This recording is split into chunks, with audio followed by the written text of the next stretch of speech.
The majority of my time as a career design strategist is spent with therapists who are in one of a couple positions. Either they're making decent money and they're just overwhelmed and exhausted and burnt out doing it, or they're overwhelmed, exhausted, and burnt out and not making the money that they want to make. And generally, when people are in private practice, there's this expectation that you should be financially secure, that you should have enough money to do what you want to do. But that oftentimes isn't the case.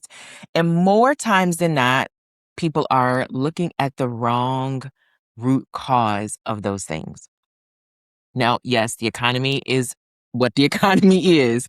And we absolutely are fighting an uphill battle with the insurance companies and their desire for consolidation and the platforms and, thousands of dollars being spent on ads by, tech bros. We are in a crisis point, but for most people, that's not actually the root cause of their financial insecurity or the lack of success of their practice. I had a couple of interactions this week that reminded me of why these things are so important to address. And so I want to talk to you today about the 4 horsemen of private practice. These are 4 things that when they're present, they are going to signal the likelihood that your business will not succeed, right? Doesn't guarantee it, but it's a really good indicator of what's to come. And I promise you, when you hear these, you're going to say, that makes sense. But you're probably not realizing how common they are in your day-to-day life because, in my opinion, they're kind of baked into the industry as a whole. So today, let's talk about the importance of addressing these 4 horsemen so that you could have the practice of your dreams. Welcome back to Peace and Profit for Therapists. My name is Calvalyn. I am a career design strategist for therapists who want to help people and make good money. And for most of those people, that means that they're going to start, grow, or scale a private practice. The majority of my work is helping them do that in a way that brings peace and profit. Here are the 2 experiences that I had this week that reminded me of why it's so important, and then we'll get into all of the 4 horsemen. I have a colleague who I respect so very much, and he is writing a book and got all the way to the point where he has the kind of draft copy of the book and wanted me to review it and give him some feedback. And I was so thrilled, right? But as I was talking to him about whether or not I could shout him out on social media and different things, he's like, well, I'm not really sure when I'm going to release it yet. And I want to make sure that it's just right. And I'm open to your feedback on that. But we probably are looking at another year before we release it. Now, as someone who has published books, both independently and in the traditional publishing house world, it is not at all uncommon when you have a traditional publishing house to write the book 1 year and have it not be released for at least a year or more. But for a self-publishing book, it doesn't take nearly that long. But what I heard in our conversation was that his desire was to make sure that everything was just right. The second point was somebody who commented on one of my videos online. And I'll make sure that I link to this in the show notes as well. But it was a video where I was talking about my business model and how I try to keep it very simple. I help people solve problems and I highlight things that I think people are missing, right? And that a lot of that revolves around me thinking kind of on the spot, not unlike every single therapist that I know. But there was a comment that said, I really have a hard time kind of, coming up with things off the top of my head to say. And so obviously I'm a coach. I had to reframe that for her. And I said, you do that every day. I guarantee it. You do it every day. I wonder if it's the camera that's really causing the disconnect for you. There can be a little bit unsettling to see yourself on camera, to hear your voice on audio, and to, kind of overthink or micromanage every single detail. And she's like, that is absolutely it. Now, I gave her a couple of suggestions, which you can go back and watch the video for what I suggest my clients do to work through that. But the truth is, it points to yet another one of those 4 horsemen. So I thought, okay, I keep seeing this over and over again because when I do practice revenue diagnostic sessions, when I have webinars, workshops, live streams, I hear it time and time again. Even in my DMs, when someone will reach out and ask me a question, I'm always reflecting back. So what do you think the biggest barrier is? And 9 times out of 10, they're going to say me or, not feeling confident, not feeling secure, not feeling sure. So It's not ever that you don't have the degree. It's not ever that you don't have the license. It's not ever that you don't love what you do or you're not passionate. It's never those things. But often it is one or more of these four horsemen. So I want to talk about what these look like in your life. But most importantly today, I want you to get the message that we don't have to allow the four horsemen to ride all over our private practice dreams. Doubt that you're going to be surprised by any of the four horsemen, but when you hear them and how they combined to keep you stuck, it's going to be a light bulb moment for you. Horseman number one is perfectionism. Yep, you know it. You know it. You don't like doing things that you're not comfortable with.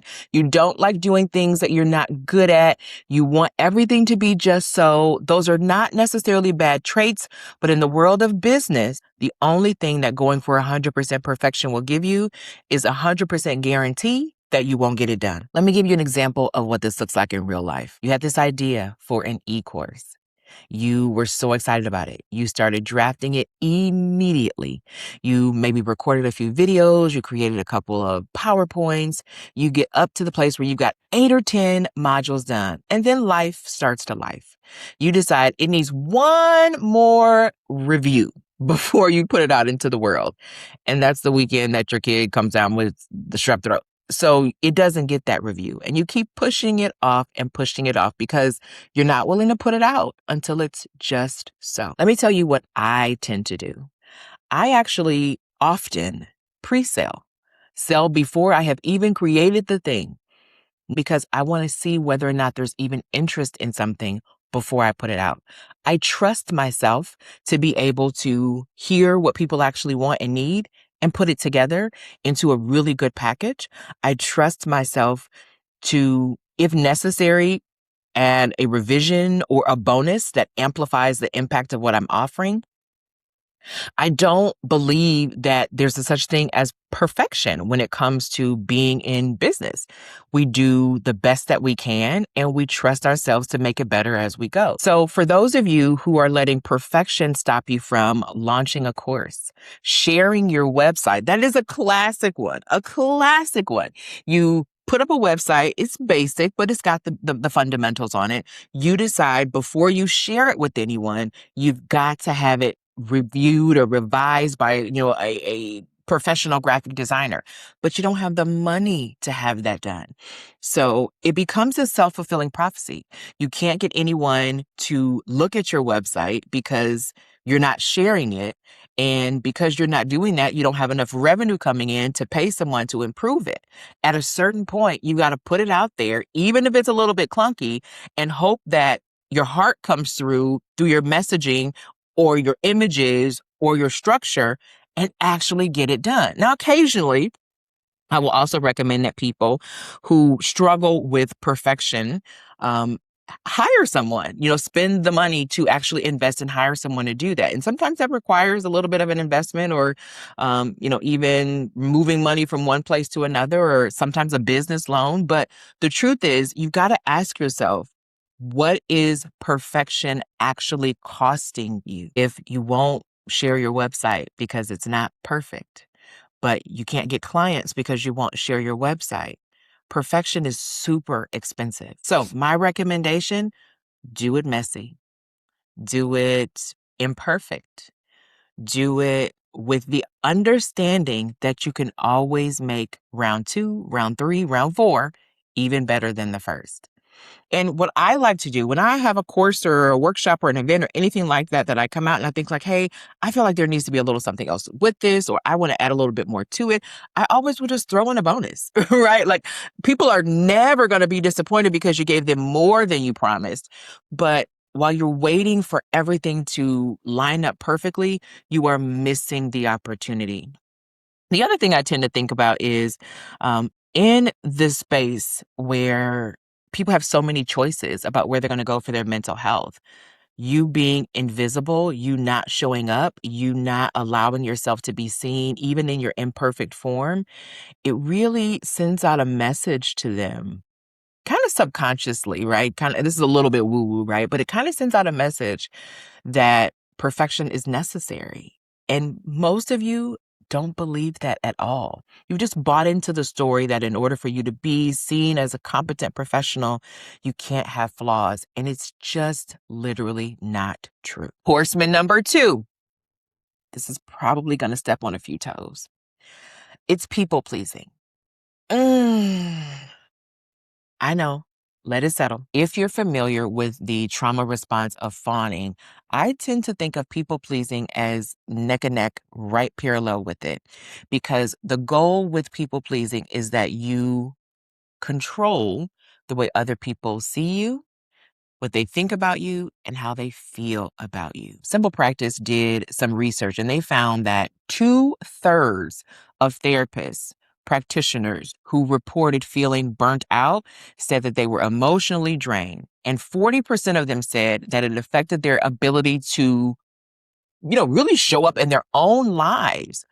But they weren't necessarily doing anything about it. And so here's what that looks like as you are bending over backwards to make your clients happy, as you are cutting away every single expense that allows you to have a easy to run practice in order to try to squeeze in another sliding scale, you're making the priority what your clients want and ignoring what you need. There was a season not long ago where I just kept seeing people talking about sliding scales and sliding scale. I think it was mostly due to the changes with the insurances that happened, the top of 2026. And lots of people were recognizing that they had a higher than they had expected deductible, or that their mental health was now subject to the deductible and not seen as something separate. And so they were having higher out-of-pocket expenses. And so people kept trying to come up with these sliding scales. And they would say, what is your sliding scale? What is your, what are you charging for a sliding scale? And I would always say, what one person charges for a sliding scale and what another charges are completely irrelevant. Your sliding scale should be based upon your actual budget and what you can afford. But instead of choosing that, people were just trying to go with the flow of what other people were doing. In our practice, we don't have a sliding scale specifically, but we do have kind of an in-house payment option that allows our clients to get a lower out-of-pocket rate. Now, we have a select number of slots for each person on their caseload. And so there's not always availability for that, but those numbers were based upon what we, A, wanted to be able to invest in our community, and B, what we could justify based upon the overall financial picture of the practice. We have numerous corporate contracts that allow us to have a solid financial foundation, which can support a rate of $25 or $50 for some people. If you don't have that type of financial backing, trying to match what we offer would put you out of business. The key to overcoming people pleasing is 2 things. Number 1, recognizing that you are a people too. You being pleased is just as valuable as your consumer being pleased. And you shouldn't have to sacrifice your own pleasure in your business to try and keep your clients happy, because it's a losing game. The only thing you get if you live a life and build a business around people pleasing is that you get to keep doing it. So if that's not what you actually want, it's in your best interest to set up a structure that allows you to do what's best for the health of the business and your operation as well. The second part of that is that you choose to let the structure, the numbers, the math dictate the rules. Going back to the example in our practice, we intentionally chose the rates that we could afford to offer to the community based upon what we pay our staff and what we know we have in our operational budget at any given time. This could change. It could go up because we got more donations or we have more contracts. It could go down if we have less donations or less contracts. And those are the kind of things that will drive that decision. I don't let just my heartstrings or my desire to keep people happy or my desire to not have people be mad at us dictate what we do. And so if that's present in your practice, there's a good chance you're building a business that you're going to hate running. Now, I want to make sure I also include this point, because some of you that are listening to this are group practice owners, and you have made what I'm going to call just this side of the cardinal sin of trying to compete with the platforms and offering your clinicians a rate that you cannot sustain. I want to encourage you that it is important for you to be ethically sound in providing a livable wage to your staff. But if you do that at the expense of the business, everybody loses. If you're trying to people please or compete and you don't have the financial backing to do so, you're actually creating a risky scenario for everyone involved. It's not uncommon for me to see clinicians who want to give their therapists 60 or 70% of the hourly split. And so before I tell them what the rate that they should offer is, because that does vary from place to place and based upon your expenses, I make them run the numbers on their per session cost. You've probably heard me on live streams or on this podcast before talk about the per session cost, which is what it actually costs you to deliver a session. If it's costing you $60 or $70 to run every single session and you're only making 75 because most of the sessions are EAP or 99 or 104, there's only so much you can actually afford to pay your staff and be profitable. And that's the same thing with which insurance panels you decide that you want to accept. If their rate for reimbursement is less than what it actually costs you to deliver a service, who are you actually helping by accepting that panel? The key to not having people pleasing running your business is to just let the data drive your decisions. Horseman number 3, overthinking. Yep, overthinking will do it every single time. This one's probably going to sting even maybe a little bit more than the people pleasing, because you probably are overthinking and calling it good business. Being realistic, you're probably calling it being responsible. You may even be calling it your personality or just who you are. But overthinking is a habit. It's a practice, and it is something that you can easily get yourself into, and it can eat up as much as 10 hours or more every single month, for some people every week, that could be invested in income generating activities. The thing about overthinking is that it convinces you that you've been busy. It convinces you that you've been productive.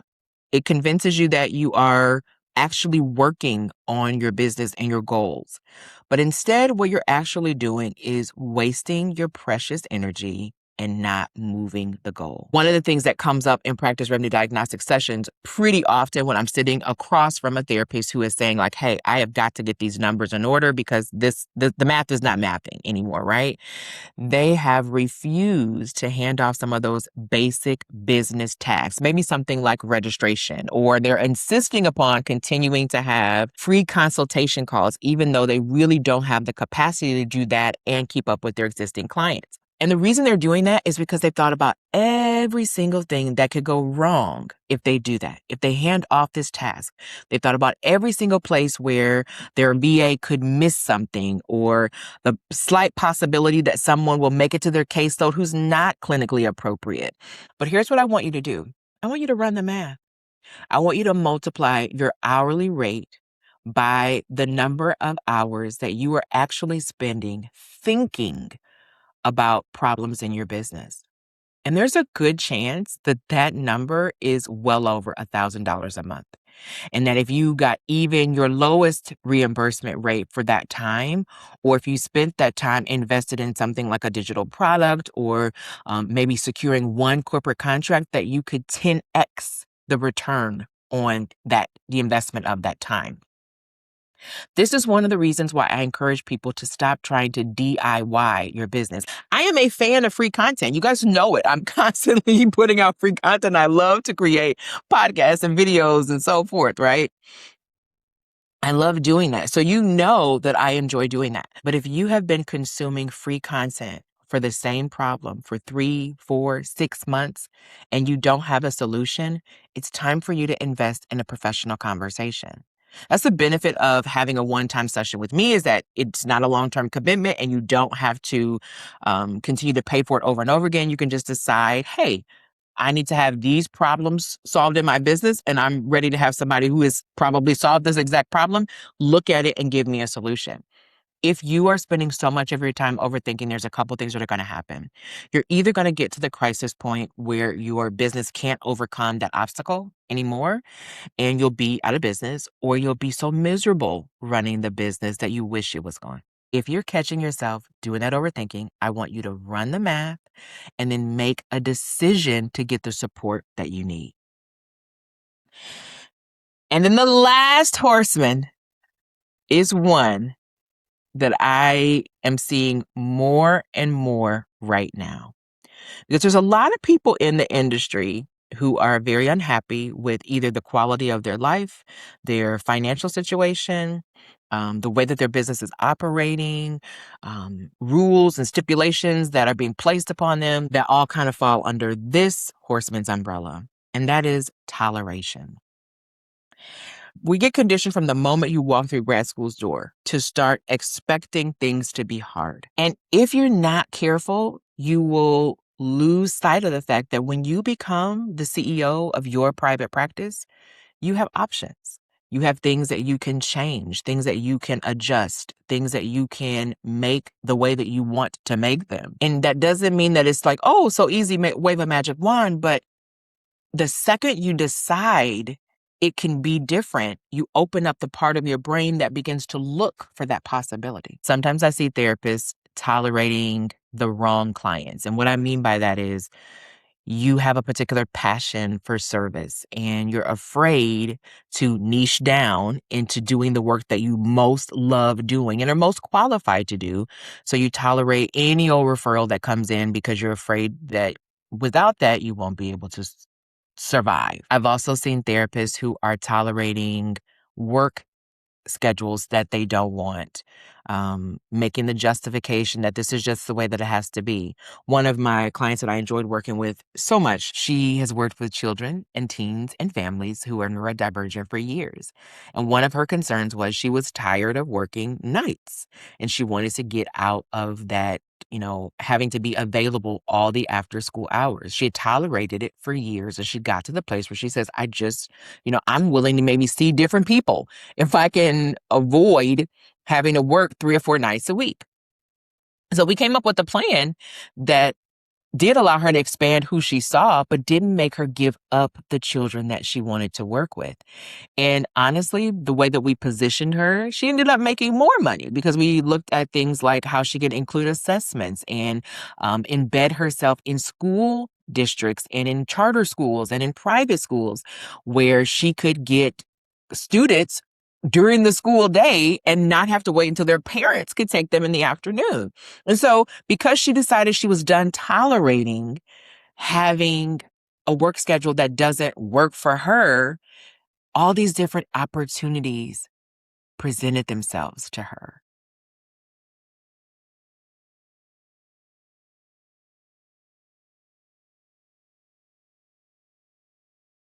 So how do you get rid of the toleration horseman? It really starts with you being honest with yourself. What do you want your day to look like, your week to look like, your month to look like, your year to look like? How close is your current life to what you actually want? And what are the root causes that are preventing that thing from happening?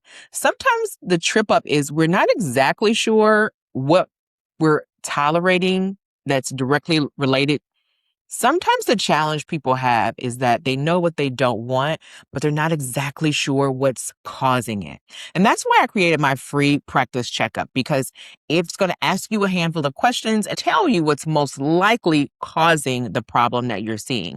And it'll give you a couple of ideas of where you can start to actually come up with the solution. The question you might be asking yourself is, why are these the 4 horsemen? Why are these the most important? Why did I not say the insurance rates or the tech platforms or not having a good marketing plan? The reason is because these 4 in any combination will undermine everything else that you do. The majority of the people who sit through a practice revenue diagnostic with me or come to my workshops or work with me one-on-one or even in my group program, they get results. They see progress, but not everyone does. The ones who struggle the most have usually 2 of these 4 or more horsemen identified in our very first session. And if they're not willing to address them head on, they sabotage an amazing business plan, a blueprint for success, a wonderful curriculum, and access to someone who has built a multi-six-figure practice that has generated 7 figures plus over 16 years, right? The truth is that most people are capable of so much more in their private practice than they even realize. But because of these 4 horsemen, they don't get there. If you are worried about perfectionism, you never post on social media, so you don't get the cash pay clients that you want. If you're worried about people pleasing, I can tell you what your cash pay rate should be, but you keep undercutting it and giving everybody a discount. If you spend all of your time overthinking, that great idea that you had after that session that just set you on fire never sees the light of day because you keep thinking about all the different ways it could go wrong. And if you are spending your time tolerating discomfort without asking yourself if it could be different, you never actually create a solution. And all of these things are essential for you to have the business that you desire. So drop down in the comments and let me know, which one or more of the 4 horsemen have you seen in your practice? Did you hear yourself in something that I described today? And most importantly, are you ready to make a change? The best place to start is with the free private practice checkup. That's going to allow you to get some more clarity. And if you identify that us working together would be a good fit, you'll get some information about how to do that when you complete the checkup. But in the interim, you'll have some really great places to start right from the beginning. Now, eliminating these 4 horsemen doesn't guarantee that you're going to be successful, but it sure improves your odds a whole lot.